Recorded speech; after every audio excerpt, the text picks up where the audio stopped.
RIOT Stock Monday, is it a buy or not? Watch this 1-minute video till the end to find out. So RIOT Platforms is sitting at $12.33 and it is 18% up for Friday last week, which is crazy performance, honestly.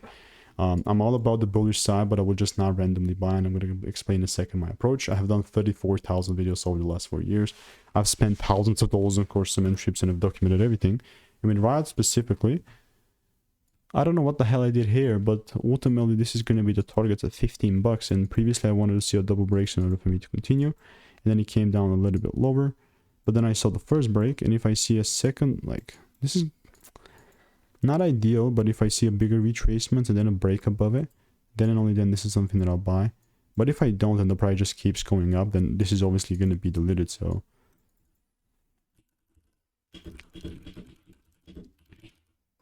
that's about like where I'm at right now. This is by no means financial advice, and if you want to make more money trading in a simple only way, click the first link in the description. It's a free newsletter.